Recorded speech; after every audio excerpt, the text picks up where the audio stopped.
Hey guys, welcome back to Embers and Ash. My name's Ashley, if you didn't know, and today I want to talk to you guys all about the lessons I've learned in my first year of motherhood, or my first year with Rook specifically. It's been a journey, and I think there is definitely a learning curve for new moms. So I wanted to share some of the life lessons I've learned that's kind of helped my mindset, mind space in motherhood, and hopefully you don't have to trial by error like I did. But before we get into it, I want to thank today's sponsor, who is Skillshare. Skillshare is an online learning community for curious and creative people. They have classes on everything from minimalism, photography, houseplants, graphic design, productivity, motherhood, and more. It's made specifically for learning, so there's no ads, and they're always adding new premium classes, so you can be sure that there's always a skill to learn or a passion to deepen. I've been refocusing a lot of my energy to zero waste living lately because I've kind of fallen off the bandwagon. Not that I've gone backwards in my zero waste life, but I haven't been as intentional as I should be. So I took a class on zero waste living, specifically Sustainable Living Basics, Simple Steps to Make an Impact by Catherine Kellogg. She covers some really cool topics that I actually have never learned about before, which is interesting because it's supposed to be on basics, but I guess there's new basics out there since I've looked into zero waste. Things like doing a trash audit where you go through your trash and actually see what things are going in the trash that shouldn't be there. She also gives a lot of really good tips like how to remember your reusable grocery bags, and that buying ugly veggies is actually better for the environment because usually that stuff gets thrown away because people don't buy it. It definitely was a very insightful and helpful class for me right now. So if you're interested in joining, the first 1,000 of you guys to click the link in my description will get a free 1-month trial of their premium membership, so you can start exploring your creativity today. All right, thank you again Skillshare for sponsoring today's video. Now let's get into those lessons I've learned. The first lesson being stop waiting for a season to pass.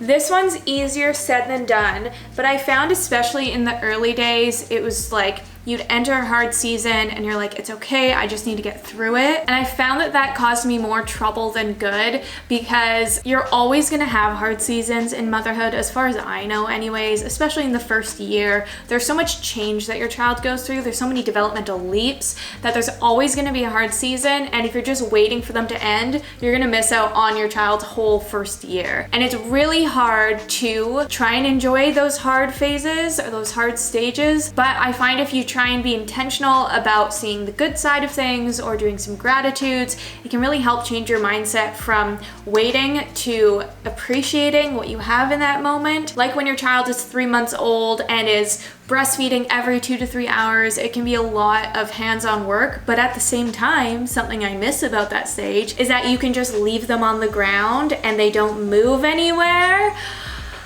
Now that Rook is walking, it's such a struggle.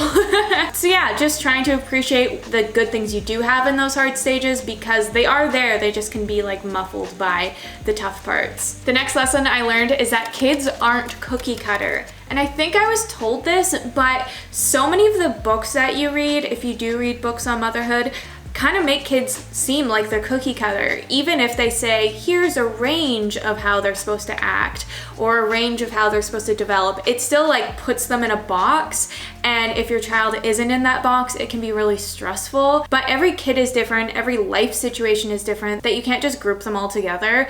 And that has brought me a lot of peace, knowing that Rook is just gonna develop how he wants to develop. And as long as my doctor is saying everything's cool, then we're fine. Everything's fine. The next lesson has been so vital for me, and that is to accept and move on. There's so many things that cannot go right in a day, and instead of dwelling on them, I need to accept it and move on. Like if Rook has a 45-minute nap instead of the 2 hours that he needs, I accept it and just let it go because there's nothing I can do to make that nap longer than it was.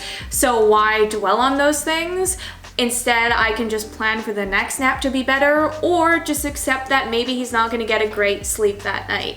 And it just is what it is. It's not solving the problem, but it's solving your mindset on it. And just letting go of little things like that has helped me a lot. Number 4 is toy rotations. I feel like everyone's talking about toy rotations for good reason. It's so good for your children, but toy rotations seriously makes such an impact on your life, on your child's life, because it sets your child up to be self-entertained as much as they possibly can. And I try and implement toy rotations everywhere. His diaper change station has a toy rotation so that he can stay occupied while I'm wiping his bum. The car has toys in it that I rotate in case I need to keep him entertained because he's getting grumpy. And then of course in our living space we have a toy rotation. Anything I can do to actually get him to play with the toys that he has, because the whole idea of it, if you don't know, is that if you rotate toys, they kind of forget about the toy until it's brought back out, and then it can seem like new and exciting again. So they just play with it for longer. So toy rotations are a must. Number 5, I can't remember where I heard this, but I didn't come up with this phrase, and that is to look what your child eats in a week, not in a day. It can be very stressful and very guilt-inducing to look at what your child has eaten in a day because maybe it's not balanced, or there's a lot of salt or sugar or whatever have you. It has stressed me out a lot because I'm not a cook, and I'm just trying my best to give Rook the best food I can give him within my ability. But if you look at what your kid is eating in a week, it can show a lot more balanced of a diet than just what you had in your fridge on that one day. And also it helps with my mom guilt and makes me feel more encouraged to feed him better. Number 6 kind of ties into a previous one, and that is to not ever write off a day. I found that I did this especially early on when your child is very needy. Or they're teething or something. I found that my default was just to be like, we've had a bad morning, we're gonna have a bad day, and just kind of sink into that and succumb to it. And again, whenever I let my mindset go to that negative place, I'm setting myself up for failure, setting myself up for a bad day. Whereas if I approach it as, I've had a bad morning, but what can I do to turn it around? You're way more likely to have a better day, or you at least have a chance of having a better day instead of just wallowing. The next lesson is that life is up in the air. I know a lot of people say that when you have kids, your life is very scheduled and very predictable, and in a way it is, but also a lot of it is just whatever your kid needs that day is how your day is gonna go. And again, not to just accept a bad day as a bad day, but like I said, kids aren't cookie cutter, and so some days naps are good, some days naps are bad. Some days he's teething, some days he's not. And so that can totally throw things off.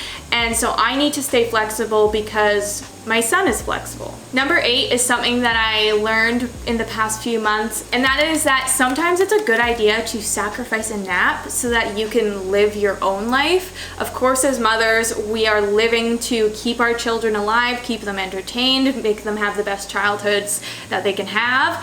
But sometimes you need self-care, you need to do something for yourself. So if you're out all day, instead of rushing home to get your kid a long 2-hour nap, maybe just let them sleep in the car for an hour so you can stay out and do all the other things that you needed to do. I'm not saying do this all the time, but I found if I try and stay too structured with things, I can make too many sacrifices, and then I don't have a good life balance, if that makes sense. Number 9 is that baby proofing is the key to my mental health. I don't know if this is for everyone, probably not, but I didn't know how to approach baby proofing initially. I thought, oh, I'll just leave things as are and redirect him, teach him not to touch certain things, and it's just too stressful. Like, I would be following him around all day if I did that. So having a space that's fully baby proofed just brings me so much ease, knowing that I can keep only partial attention on Rook, not full attention at all times of the day. I know some people will do it where they have like a safe zone, a designated space